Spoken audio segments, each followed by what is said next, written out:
पुण्यातील जैन बोर्डिंग मध्ये मुरलीधर मोहोळ दाखल झालेले आहेत. केंद्रीय मंत्री मुरलीधर मोहोळ जैन बोर्डिंग मध्ये दाखल झालेले आहेत.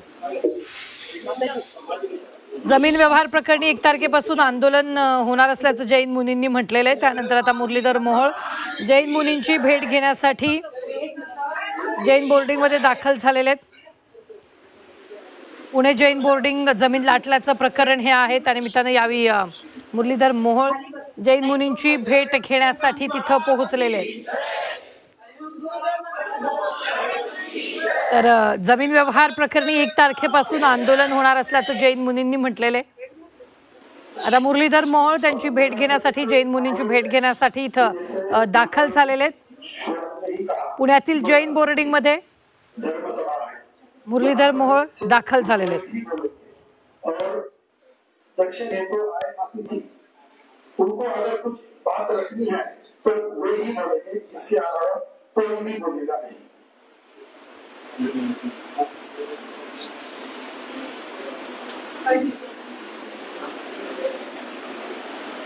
आदरणीय गुरुदेव जी, प्रणाम करता हूँ। पिछले कई दिनों से एक विषय जो हम सबको मालूम है,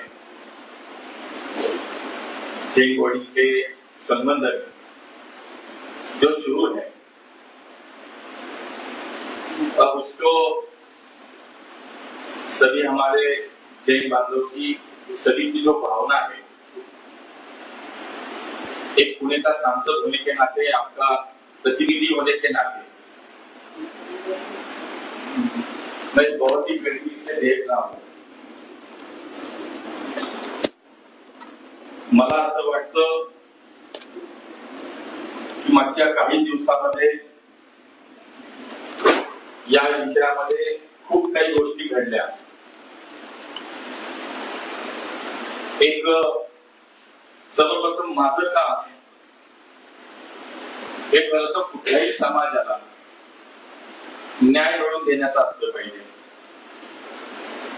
आणि माझ्या 30 वर्षाच्या सार्वजनिक जीवनामध्ये काम करत असताना मी हेच केलं। पण दुर्दैवाने माझ्या काळामध्ये या सगळ्या विषयामध्ये मी सहभागी आहे, माझं कोणीतरी याच्यामध्ये सहभागी आहे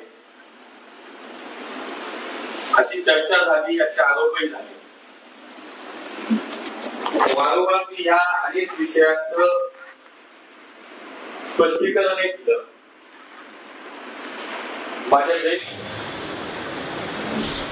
वारंवार मी या अनेक विषयांचं स्पष्टीकरण दिलं। माझ्या जैन बांधवांच्या माध्यमातून कुठेही माझं व्यक्तिगत नाव घेतलं गेलं नाही।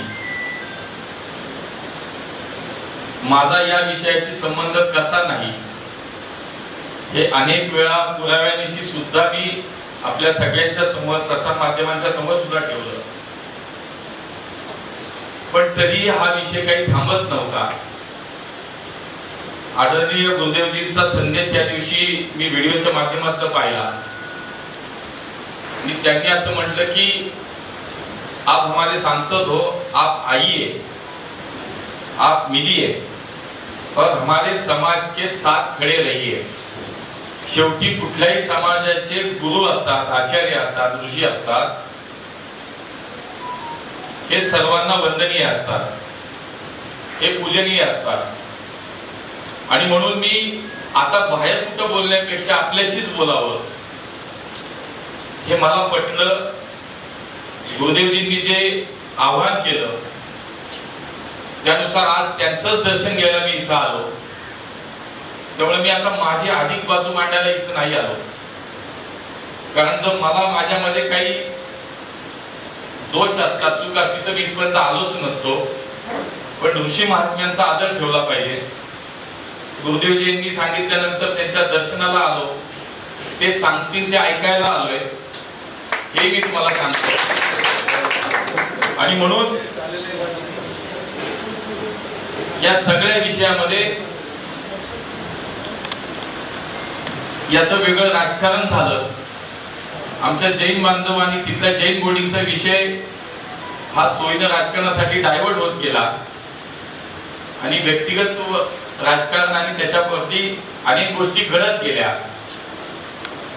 पण हे जास्त दिवस चांगलं नाही. आणि म्हणून मी या ठिकाणी आज एवढंच आश्वस्त करतो, आपल्याला विनम्र अभिवादन करतो, आपल्या समोर एवढंच सांगतो की या शहराचा लोकप्रतिनिधी म्हणून, या शहराचा खासदार म्हणून